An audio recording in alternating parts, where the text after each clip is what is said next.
తెలుగుదేశం పార్టీలో నారా లోకేష్ ప్రమోషన్ మీద భిన్న స్వరాలు వినిపిస్తూ ఉన్నాయి sir. Somireddy, Adireddy Vasu and TG Bharat లాంటి వాళ్ళు డిప్యూటీ సీఎం చేయాలి, లోకేష్ని అంతకు మించి చేయాలి, సీఎం చేయాలి అని డిమాండ్ చేస్తూ ఉంటే బుచ్చయ్య చౌదరి కాస్త సంయమనంతో డిప్యూటీ సీఎం ఇవ్వాలి అనడం కరెక్ట్ కాదు.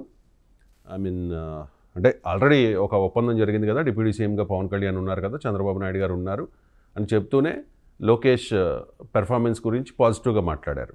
సో ఈ భిన్న స్వరాల ఎఫెక్ట్ ఏంటి సార్ తెలుగుదేశం పార్టీలో? అది అడ్వాంటేజా లేకపోతే మైనస్? అంటే ప్రజలు దానిపైన పెద్దగా రియాక్ట్ అవుతారని అనుకోను. ఒక రకంగా పొలిటికల్ డైవర్షన్ కూడా అవుతుంది. ఇప్పుడు సూపర్ 6 అమలు, ఉచితాలు, వీటికన్నా ఈ రాజకీయపరమైన చర్చ డైవర్ట్ అవుతుంది. అందువల్ల ప్రజలకు ఇమీడియట్గా దానిపైన ప్రభావం ఉండే అంశం కాదు. ఎందుకంటే వాళ్లకు రైతు భరోసా రాలేదు, ఇలాంటి ప్రజల మీద డైరెక్ట్ ఉంటుంది తప్ప పొలిటికల్ ఫ్యాక్టర్స్. ఇప్పుడు లోకేష్ డిప్యూటీ చీఫ్ మినిస్టర్ అయినా కాకపోయినా లోకేష్ స్థాయిలో ఏం మార్పు లేదు కదా. డిప్యూటీ చీఫ్ మినిస్టర్ కాకపోయినంత మాత్రం లోకేష్ స్థాయి తగ్గదు కదా. అందువల్ల ఈ పొలిటికల్ డైనమిక్స్ గురించి ప్రజలు ఇమీడియట్గా పెద్దగా రియాక్ట్ కారు, ప్రభావం ఉండదు. కానీ పొలిటికల్ ఫ్యాక్టర్ ఎక్కడ వస్తుంది? ఆల్రెడీ క్షేత్రస్థాయిలో టీడీపీ జనసేనల మధ్య macro level, micro level. Macro లెవెల్లో బ్రహ్మాండమైన కెమిస్ట్రీ ఉంది. చంద్రబాబు నాయుడుకు పవన్ కళ్యాణ్కు మధ్య, లోకేష్కు పవన్ కళ్యాణ్కు మధ్య ఎక్కడా పవన్ కళ్యాణ్ పట్ల చంద్రబాబు కానీ లోకేష్ కానీ అగౌరవంగా కానీ చిన్నచూపుగా కానీ నెగ్లెక్ట్ కానీ లేడు. అదే సమయంలో పవన్ కళ్యాణ్ కూడా చంద్రబాబు పట్ల ఎక్కడా అవిధేయతగా లేడు. మ్యాక్రో లెవెల్ కెమిస్ట్రీ పర్ఫెక్ట్గా ఉంది. కానీ ఒక 2 రాజకీయ పార్టీలు కలిసి అధికారాన్ని పంచుకున్న సమయంలో మైక్రో లెవెల్లో కాంపిటీషన్స్ ఉంటాయి, మైక్రో లెవెల్లో ఇష్యూస్ ఉంటాయి. You cannot avoid them. ఆ ఇష్యూస్ ఏంటి? అనేక ఫ్యాక్టర్స్ ఉండొచ్చు. ఇప్పుడు ఇతర పార్టీ నుంచి వచ్చి జనసేనలో చేరుతున్నారు. మీకు ఉదాహరణ ఒంగోలులో బాలినేని. అక్కడ టీడీపీ ఎమ్మెల్యే దాన్ని సహించలేడు, ఎందుకంటే ఆయన గతంలో ప్రత్యర్థి. ఇది ఒక డైమెన్షన్. అంటే రెండో డైమెన్షన్, జనసేన ఎమ్మెల్యేలుగా ఉన్న చోట వాస్తవంగా టీడీపీకి బలమైన సీటు, కానీ పొత్తులో భాగంగా ఇచ్చారు. ఇచ్చి కొన్నిసార్లు మీకు ఉదాహరణ చెప్తాను, రాజానగరం అనుకుంటాను. ఆ సీట్ తీసుకుంటే మీరు అందులో కమ్మాస్ డామినెంట్ సీటు, అక్కడ జనసేనకి ఇచ్చారనుకుంటా, నాకు గుర్తున్నంత సబ్జెక్ట్ వెరిఫికేషన్. సో అది మొదటి నుంచి కమ్మాస్ సీటే, కమ్మాల ప్రాబల్యం ఉన్న ప్రాంతం. కానీ మీకు గోదావరి జిల్లాలో కమ్మాల ప్రాధాన్యత ఉన్న సీట్లో కూడా మీకు అది అగ్రిమెంట్లో భాగంగా జనసేనకి ఇచ్చారు. ఎవరు గెలిపించారు జనసేన అభ్యర్థిని? టీడీపీ వాళ్ళు కష్టపడి గెలిపించారు. సో మొదటిసారి కమ్మాసు తమ పార్టీ క్యాండిడేట్ కాకుండా వేరే వాళ్ళకి వేసుకోవాల్సి వచ్చింది. ఇది ఎక్కడ కొంతకాలం ఓకే. తర్వాత ఆటోమేటిక్గా జనసేన అసర్ట్ చేసుకుంటున్న కొద్దీ, జనసేన మరి ఎమ్మెల్యే ఉన్నాడు, అసర్ట్ చేసుకోవాలి కదా, చేసుకోకుండా ఎలా ఉంటాడు? సో టీడీపీలో అదే మేము కష్టపడి గెలిపించాం కదా అని వాళ్ళు, జనసేన వాళ్ళు ఏంటంటే మీరు ఇక్కడ కష్టపడు కాదు, రాష్ట్ర స్థాయిలో మా పవన్ కళ్యాణ్ నిర్ణయం తీసుకున్నాకనే కదా మారింది, మా పవన్ కళ్యాణ్ నిర్ణయం తీసుకున్నాక మారిందని మీ చంద్రబాబు నాయుడు చెప్పాడు కదా. అందువల్ల అసలు చంద్రబాబు నాయుడు ముఖ్యమంత్రి చేసిందే మా పవన్ కళ్యాణ్ కదా, క్షేత్రాల్లో మీరు నన్ను ఎమ్మెల్యే చేసిన ఏంటి అని వీళ్ళు ఉన్నారు. సో అలాగే టీడీపీ ఎమ్మెల్యే ఉన్న చోట ఏమవుతుందంటే జనసేన నాయకులు పట్టించుకోవడం లేదు, ఎందుకంటే ఆ గ్యాప్ ఉంది.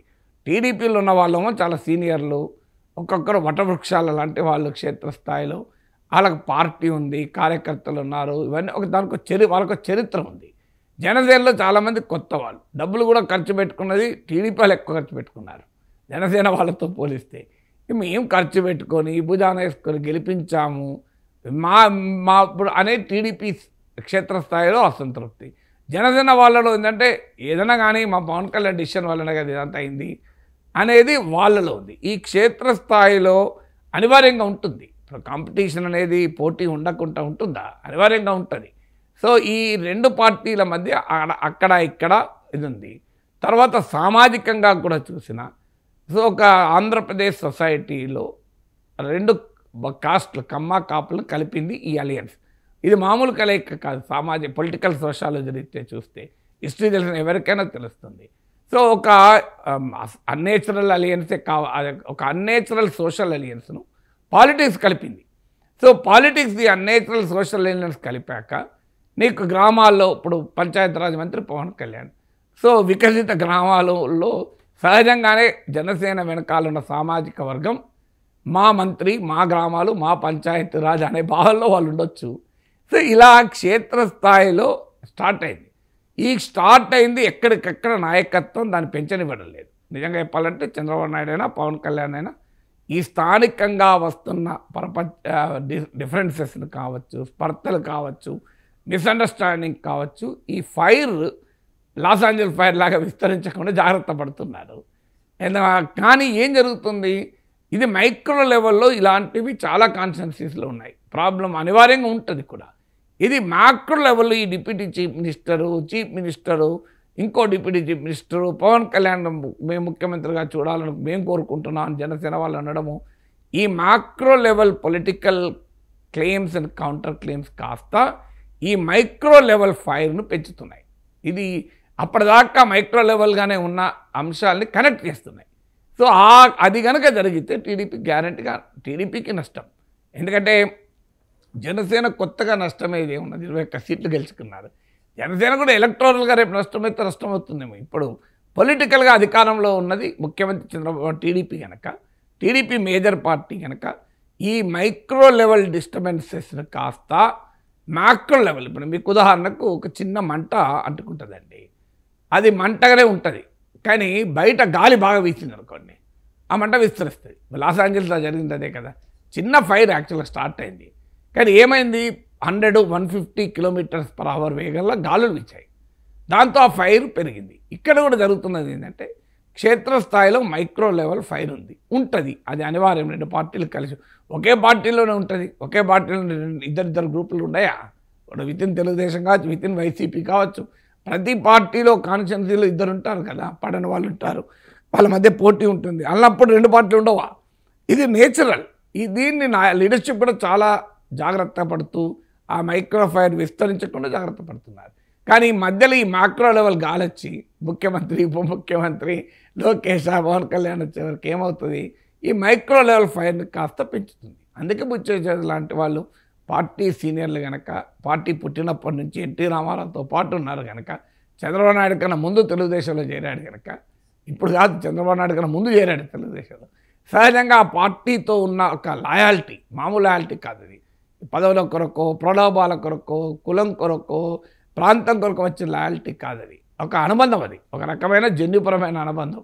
మా పార్టీ మా కుటుంబంగా ఫీల్ అవుతారు. తెలుగుదేశంలో ఇట్లా కొన్ని లక్షల కుటుంబాలు ఉన్నాయి. చాలామంది అనుకుంటారు వాళ్ళు రకరకాల పదవుల కొరకనో కులం కొరకు కాదు, అది they have an emotional relationship. Telugu Desam party మాది, మా కుటుంబము, మా ఫ్యామిలీ, మా డిఎన్ఏ అని అంత బలమైన అనుబంధంతో ఉన్న వాళ్ళు కాస్త ఏంటిది మన పార్టీలో ఈ డిస్టర్బెన్స్ ఏంటి, చంద్రబాబు నాయుడు కష్టపడి పల్లి పవర్లోకి తెచ్చాడు, ఊహించని పరిస్థితి, ఈసారి ఓడిపోతే తెలుగుదేశం పరిస్థితి ఏమయ్యేది, అగమగోచరం అయ్యేది, అసలు ఎవరు ఊహించలేదు ఈ స్థాయిలో విజయం వస్తుందని, మధ్యలో ఈ గోల్ ఏంటి అని బుచ్చయ్య లాంటి వాళ్ళు జెన్యున్గా ఫీల్ అవుతారు. ఎందుకంటే they are in the interest of the party కదా. సో వాస్తవంగా అయితే తెలుగుదేశం లీడర్షిప్ చెప్పాలి. బుచ్చయ్య చౌదరి గారు చెప్పింది తెలుగుదేశం లీడర్షిప్ చెప్పాలి. ఎవడే మీకు చెప్పింది deputy chief minister Chandrababu Naidu ముఖ్యమంత్రిగా ఉన్నంత కాలం ఇంకోరు ఉండరు, లోకే డిప్యూటీ చీఫ్ మినిస్టర్ ప్రసక్తే లేదు, మనం అంగీకరించాం, అది అండర్స్టాండింగ్, నో క్వశ్చన్ టిల్ 2029 తర్వాత ఏమవుతుందో అప్పుడు చూద్దాం అని ఒక strong message party leadership, party నుంచి స్టేట్మెంట్ వస్తే ఇది ఆగిపోదా? కానీ ఇది రావడం లేదు. ఇది రాకపోయే వరకు ఏమవుతుంది, ఈ మ్యాక్రో లెవెల్ గాలులు, మైక్రో లెవెల్ ఫైర్లు పెంచుతుంటే పాపం బుచ్చయ్య చౌదరి లాంటి వాళ్ళు చేతులు పెట్టి గన్ని పెట్టి ఆయన చేతులు వాళ్ళకి కాలుతున్నా కూడా ఆపాలని వాళ్ళు చూస్తారు. పాపం వాళ్ళు చూస్తే అవుతుందా? ఆపాల్సిన వాళ్ళు లీడర్షిప్ కదా. లీడర్షిప్ స్పష్టమైన మెసేజ్ ఇచ్చారనుకోండి, ప్రసక్తే లేదు, ఇది అండర్స్టాండింగ్ మనకు పవన్ కళ్యాణ్ మధ్య, పవన్ కళ్యాణ్ ఒక్కడే డిప్యూటీ సీఎం ఉంటాడు, దేర్ ద మ్యాటర్ కదా. ఏమంటే టీజీ భరత్లు, సోమిరెడ్డి చంద్రబాబు ఎందుకంటారు? అందులో కొంతమంది ఏకంగా చంద్రబాబు నాయుడు సమక్షంలో అనేవరకు ఇంకా ప్రశ్న వస్తుంది. దానికి లోకేష్ లాంటి వాళ్ళు ఒక సదుద్దేశంతో 3 సార్లు పదవులు ఉన్న వాళ్ళు ఉండకూడదు. చాలా మంచి ప్రపోజల్, అది it's a good proposal.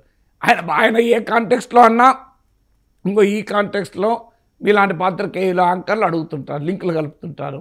So ఇదంతా ఎందుకు స్వయంకృత అపరాధం కదా, ఈ గోల అవసరమా?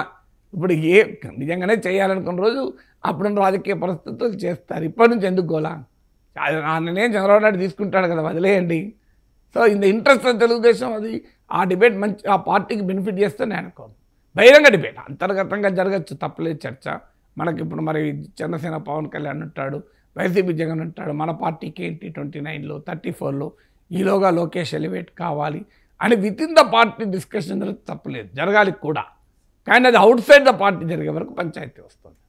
టెక్నాలజీని ఉపయోగించుకోవడంలో చంద్రబాబు నాయుడు ముందుంటారు. ఇవాళ నుంచి దేశంలోనే తొలిసారిగా రాష్ట్రంలో వాట్సాప్ పరిపాలన స్టార్ట్ కాబోతోంది సార్. సో తొలి దశలో అందుబాటులోకి 161 సేవలు కూడా రాబోతూ ఉన్నాయి. సో ఈ వాట్సాప్ పరిపాలన గురించి మీకు అంటే ఈ గవర్నెన్స్లో వాస్తవంగా చంద్రబాబు నాయుడే మొదలుపెట్టాడు ఉమ్మడి రాష్ట్రంలో. మీకు ఈ సేవలు, మీ సేవలు, వీటికి ఒక పాపులారిటీని కల్పించిన వ్యక్తి ఎవరు మొదలు పెట్టారు అనే డేట్ల కన్నా చంద్రబాబు నాయుడు టైంలోనే వీటికి చాలా పాపులారిటీ వచ్చింది. ఇన్ఫర్మేషన్ టెక్నాలజీని గవర్నెన్స్ను కలపాలి అని ఆల్రెడీ ప్రైవేట్ సెక్టార్లో ఇప్పటికే చేస్తున్నాను. మీరు ఇప్పుడు ఉదాహరణకు ఫ్లైట్ బుక్ చేశారనుకోండి, మీకు ఫ్లైట్ బుక్ చేసుకుంటే ఆ ఫ్లైట్కి సంబంధించిన టికెట్ వివరాలు నేను వైజాగ్ వెళ్ళాము, మేము ఇండిగోలో ఫ్లైట్ బుక్ చేసాం. మీకు ఆ కస్టమర్ కేర్ నెంబర్కి ఫోన్ చేస్తే వాడు వాట్సాప్ లింక్ చేశాడు. సో వాట్సాప్లో హాయ్ అని మెసేజ్ వచ్చింది. మేము రిప్లై ఇస్తున్న కొద్దీ మొత్తం మనకు ఎవ్రీథింగ్ ఏఐ అసిస్టెంట్. అది ఇప్పుడు ఆర్టిఫిషియల్ ఇంటెలిజెన్స్ కూడా ఇన్ఫ్యూజ్ చేశారు. ఒకప్పుడు చంద్రబాబు నాయుడు ఉమ్మడి రాష్ట్రంలో ముఖ్యమంత్రిగా ఉన్న సమయంలో ఇట్ వాజ్ మీ సేవలు, ఇలాంటివి పాపులారిటీ, ఈ సేవలు వీటి పాపులర్ రూపంలో తీసుకొచ్చే ప్రయత్నం జరిగింది. ఇప్పుడు ఆర్టిఫిషియల్ ఇంటెలిజెన్స్ కూడా ఎంటర్ అయింది. అందువల్ల ఏఐ అసిస్టెడ్ సర్వీసెస్ కూడా ఎంటర్ అయింది. ఇప్పుడు వాట్సాప్లో మీకు అది మెటాతో లింక్ అయింది కనుక మెటా వాళ్ళదే ఏఐ ప్లాట్ఫామ్ ఉంది. ఏఐ చాట్ బాట్లు వచ్చాయి, అంటే నీకు సంబంధం లేకుండా ఉంటుంది. అందువల్ల ఆర్టిఫిషియల్ ఇంటెలిజెన్స్ సహాయంతో ఈ ఐటీ సర్వీసెస్ను మరింత సమర్థవంతంగా ప్రజలకి తీసుకెళ్ళచ్చు. ఈ గవర్నెన్స్ను మరింత, ఈ గవర్నెన్సే కాదు, క్విక్ గవర్నెన్స్. ఒకప్పుడు ఈ కామర్స్ ఉండేది, ఇప్పుడు క్యూ కామర్స్గా మారింది కదా. సో అందువల్ల ఈ గవర్నెన్సే కాదు, క్యూ గవర్నెన్స్గా కూడా మారింది. అందువల్ల డెఫినెట్గా వెరీ స్పీడ్, అంటే చాలా వేగంగా ప్రభుత్వ సేవల్ని ప్రజలకు అందటానికి ఇది ఒక అవకాశం. ఇది మొదటిది. రెండవ అడ్వాంటేజ్ ఏంటంటే person to person human contact ఉండదు. ఉదాహరణకి ఇవాళ చూశాను వాట్సాప్లో ఇనీషియల్గా 141 సేవలు, అంటే ప్రభుత్వం సర్టిఫికేట్లు కూడా వాట్సాప్లో వచ్చేస్తాయి. అంటే నువ్వు బర్త్ సర్టిఫికేట్ కావాలి అని మెసేజ్ పెడితే వాట్సాప్లో నీకు వివరాలు ఇస్తే బర్త్ సర్టిఫికేట్ వస్తుంది అనుకుంటాను. నేను ప్రాక్టికల్గా చూడలేదని మీనింగ్ అదే కదా. అందువల్ల ఇది ఏమవుతుందంటే హ్యూమన్ కాంటాక్ట్ తొలగిస్తుంది. ఇప్పుడు మీకు ఈ సేవలు కూడా అదే కదా. నువ్వు అప్లికేషన్ పెడితే అది ఆటోమేటిక్గా ఎంఆర్ఓ ఆఫీస్కి వెళ్ళిపోతుంది, మున్సిపల్ ఆఫీస్కి వెళ్ళిపోతుంది.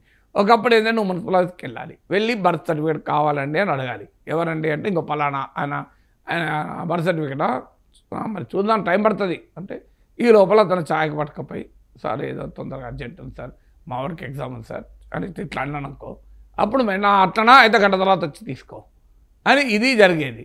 ఇప్పుడు ఎప్పుడైతే హ్యూమన్ కాంటాక్ట్ పోయిందో ఆ కరప్షన్ పోతుంది. ఇప్పుడు కాంపిటీషన్, టెక్నాలజీ, ట్రాన్స్పరెన్సీ, ఈ 3 ఎఫిషియన్సీని పెంచుతాయి. మీకు ఒకప్పుడు రైల్వే టికెట్ చూడండి, ఆన్లైన్ టికెట్ రిజర్వేషన్ లేనప్పుడు ఏముండే, మా టీసీ టీటీ వచ్చేవాడు, టికెట్ కలెక్టర్ టీసీ, ఆయన వెనకాల ఉరుకులు పరుగులు, సార్ బెడ్స్ అంటే 100 రూపాయలు తీసుకుని బెడ్స్ ఇచ్చేవాడు. ఇప్పుడు ఆన్లైన్లో టికెట్ రిజర్వేషన్ అయ్యాక నీకు ఏదైనా ఒకటి క్యాన్సిల్ అయితే ఆటోమేటిక్గా నెక్స్ట్ రోజుకి అలాట్ అవుతుంది. సో నీకు ఎక్కడ కరప్షన్ ఉంది? అందువల్ల ఈ కరప్షన్ అనేది పోతుంది ఐటీ ఈ గవర్నెన్స్ వల్ల.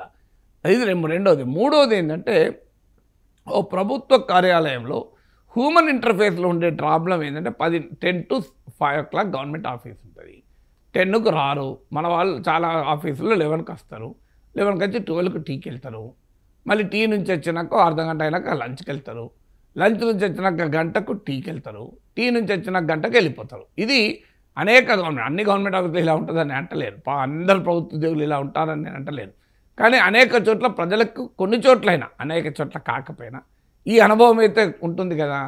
మళ్ళీ 5 దాటితే ఎవరు ఉండరు. కొన్ని గవర్నమెంట్ డిపార్ట్మెంట్లు మనకు తెలుసు అక్కడ ఎందుకుంటారు. కొన్ని గవర్నమెంట్ డిపార్ట్మెంట్లో మాత్రమే రాత్రి 8 అయినా 9 అయినా నడుస్తూనే ఉంటుంది, 10 అయినా. సో ఈ ప్రాబ్లం ఎక్కడ వస్తుందంటే హ్యూమన్ ఇంటర్ఫేస్లో. ఇప్పుడు ఈ వాట్సాప్ వచ్చేదంటే 24 hour గవర్నెన్స్ ఉంటుంది. నీకు రాత్రి 12 గంటలకు కూడా నీకు టెక్నాలజీ పనిచేస్తూనే ఉంటుంది కదా. ఆ 10 to 5 తర్వాత sorry I'm AI assistant, I have to take rest, I have a work life balance, wheel meet at 10 AM అన్నది కదా, దానికి వర్కే లైఫ్ ఎక్కడిది? సో అవి లైఫ్లెస్ బాట్ల టెక్నాలజీ కనుక వాడికి వర్క్ ఒకటే ఉంటుంది. ఉద్యోగుల కంటే వర్క్ లైఫ్ బ్యాలెన్స్ ఉంటుంది. లీవ్ పెట్టచ్చు, అయ్యా నా ఎంప్లాయీ సెక్షన్ ఆఫీసర్ రాలేదయ్యా లీవ్లో ఉన్నాడు, క్లర్క్ లీవ్లో ఉన్నాడు, వారం దాకా ఆయన లీవ్లో రాడు, ఆ ఫైల్ ఎవరికి ఇవ్వలేదు, బీరువా తాలూకాలు ఆయన దగ్గర ఉన్నాయి, ఇవన్నీ కదా అనుభవించినాం కదా మనం. ఇవి ఏవి ఉండవు. అందువల్ల నీకు 24 hours into 7, సండే లేదు, రాత్రి లేదు, పగలు లేదు, మీకు బ్రహ్మాండంగా యూ కెన్ యాక్సెస్ చేయొచ్చు. ఇది ఒక అడ్వాంటేజ్ ఇవన్నీ కూడా మీకు. అందుకే మీరు గమనించండి, మీరు ఎప్పుడన్నా ఫ్లైట్ టికెట్లది మీకు ఏమంటారు ఇన్ఫర్మేషన్ రాత్రి 12 గంటలకు 1 గంటకు ఇంటర్ఫేర్ చేసామనుకోండి, చాలా తొందరగా అయిపోతాయి. ఎవరు ఉంటారు అప్పుడు? కస్టమర్స్ ఉంటారు కనుక. సో అందువల్ల డెఫినెట్గా మనం ఆహ్వానించాలి, లొకేషన్ అభినందించాలి ఈ విషయంలో. వాట్సాప్ అది అయితే అదే సమయంలో ఈ గవర్నెన్స్లో హ్యూమన్ కాంటాక్ట్ లేకపోవడం వల్ల కొన్నిసార్లు ఏమవుతాయంటే, ఇప్పుడు మనకు ఎయిర్టెల్ ఉంటుంది, బిల్ ఏదో తప్పు వస్తుంది, ఏమని చెప్పుకోవాలో అర్థం కాదు, తలకాయ పలిగిపోతుంది. మనం ఫోన్లు చేస్తూనే ఉంటాం, వాడు పట్టించుకోడు, ఎవరు రెస్పాండ్ కాడు. 1 నొక్కండి, 2 నొక్కండి, 3 నొక్కండి, 1 నొక్కండి, 2 నొక్కండి, మీరు వెయిట్ చేస్తున్నందుకు ధన్యవాదములు, మళ్ళీ 1 నొక్కండి, మళ్ళీ మీరు వెయిట్ దాని ఆఖరికి ఈ తలకాయ వలిగిపోతుంది. ఈ గందరగోళం కూడా ఉంటుంది. అందుకే గవర్నెన్స్లో టెక్నాలజీ వాడకాన్ని ఆహ్వానించాలి. అదే హ్యూమన్ ఇంటర్ఫేస్ను ఎక్కడో చోట కనీసం సమస్య పరిష్కారం కొరకైనా ఆ హ్యూమన్ ఎలిమెంట్ మాత్రం ఉండాలి. ఎందుకంటే టెక్నాలజీకి మనసు ఉండదు, మనిషికి మాత్రమే మనసు ఉంటుంది కనుక. అందువల్ల you to balance between human governance and WhatsApp governance. మరి చూడాలి ఏ రకంగా ఉంటుందో. But it's a good initiative. డెఫినెట్గా టెక్నాలజీని వాడి పాలనను మరింత మెరుగ్గా ప్రజలకు తీసుకెళ్ళడం ఆశించాలి కదా.